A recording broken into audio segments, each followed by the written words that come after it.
Hello and welcome to Dead Letter Movie Chat, episode 18, Ah! recorded March 22nd, 2015. I'm Tim, I'm Andrew. and we're going to be talking tonight about the new live-action Disney version of Cinderella, starring Cate Blanchett, Lily James, Richard Madden, Helena Bonham Carter, Sophie McShera, Derek Jacobi, whole mess of other people. Other people, yeah. Yeah.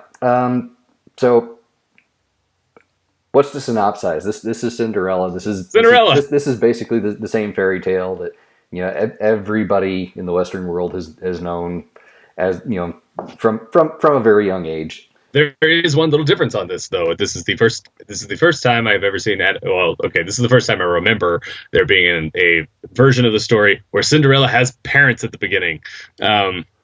We actually saw both of her parents for once. That's true. I don't think that's been there before. Now and then there's a little bit where her father is there just to die. Yeah, there's often a father, but they rarely talk about the first mother. And since you mention it, Haley Atwell, who is Peggy Carter in the Marvel movies, played Cinderella's mother, and I totally didn't recognize her. Wasn't looking for her, but yeah. So there was that. Like I said, I don't think there's really much to synopsize here. It's the basic story: the wicked stepmother, the two wicked stepsisters, the put upon girl who was made to do all the housework for her self entitled step relatives.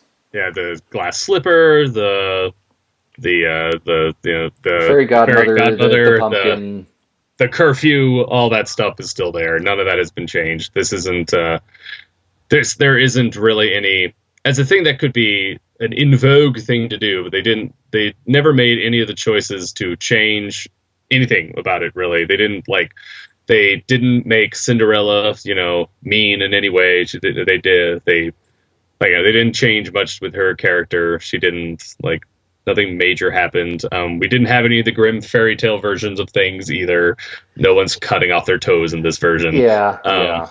Which is no, there weren't any real twists to this, which I felt was okay. If you look at Disney's animated film from 1950, I think. Yeah, that sounds right. Sure. Yeah. Yeah. Really, it was pretty thin as far as characterization went. So I felt like there was plenty of room to expand on the story and the characters without there being some newfangled twist on it. Which they chose not to go that direction, and I was 100% okay with it. I was as well. There were moments in the movie where I thought are they going to do this? And then they didn't do that. And then I was like, okay, I'm fine with that. Actually, I think I like that they didn't do that. Yeah, I do too. This wasn't trying to be, oh well, it's better now because it's the story except that not. Ooh. Yeah. Ooh. And I guess it's a good thing because they kind of maybe they got all that out of them with Maleficent. And I kind of hope so. I kind of hope so. I mean, there's some stories that would be interesting to kind of go that angle on, but I mean, maybe with Cinderella, if you do that, you kind of just create a very different story. Yeah. And which might be suited to other things, but I mean, like Ever After, it's kind of a different angle of the story, and that's fine and cute in its own way. But I don't really know if it would work for a Disney movie. That I think Disney should probably leave that sort of thing mostly to other outfits.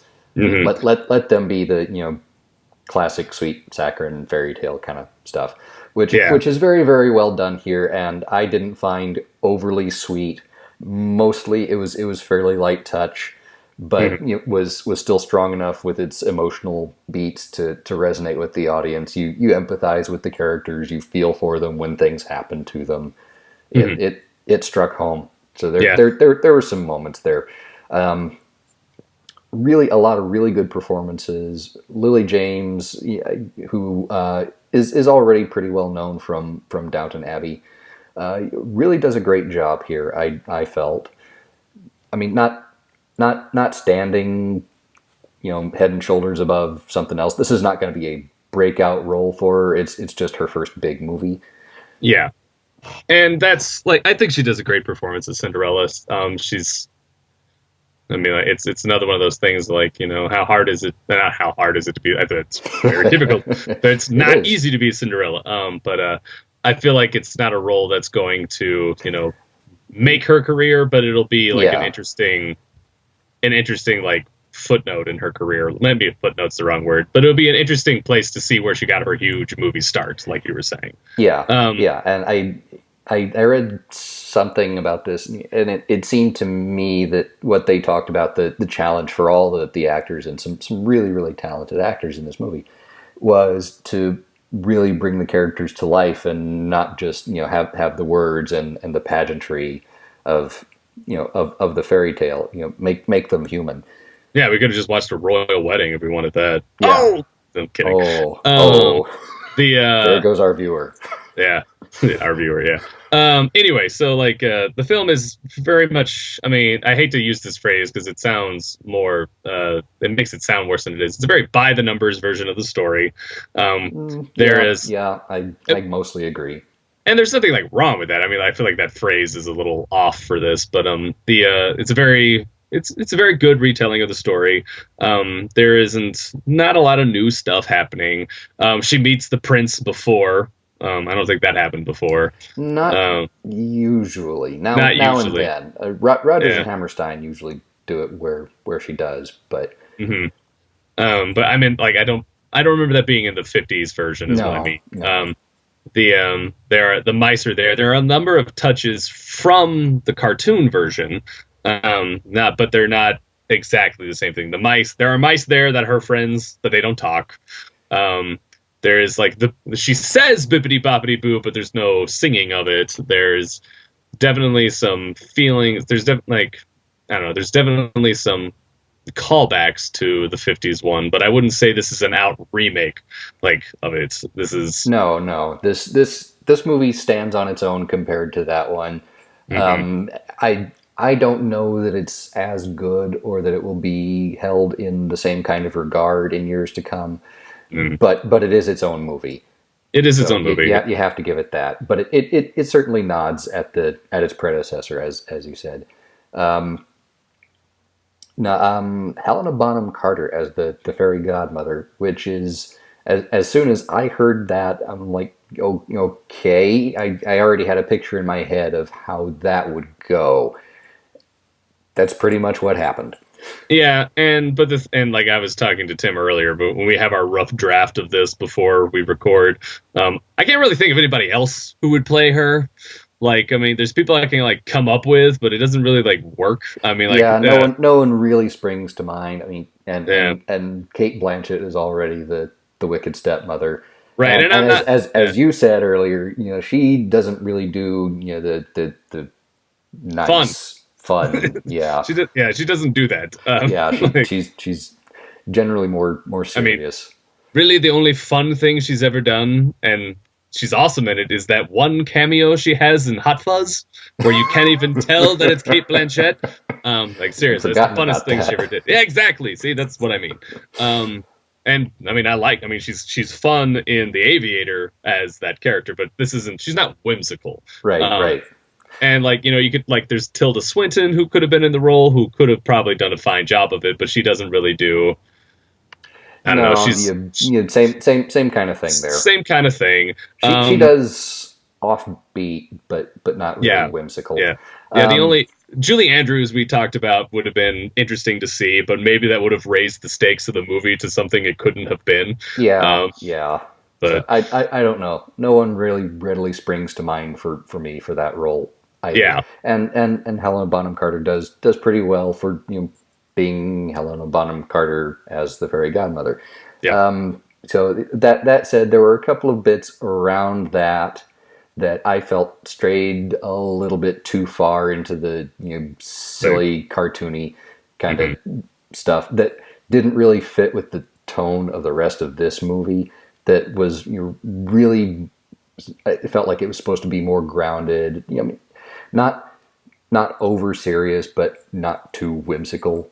Yeah, and I agree. I don't really know if it hurts the film No, so much. I didn't feel like it detracted, It terribly just from the it just narrative. feels out of place. Yeah, just a bit. Yeah. And I think the only big gripe I have for this movie is that I wish the evil stepmother was more evil. It's not that she's like in evil. I mean, like she is quite evil, but she's not like I wanted like Nurse Ratchet level evil, and we didn't quite get that.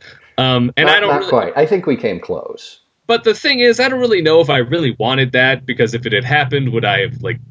That's the thing. Like, I'm very conflicted about it because on one hand we have Blanchett in the role, so you kind of expect big things from her, Miss Oscar-winning actress and everything. So I mean, like so it was a little odd.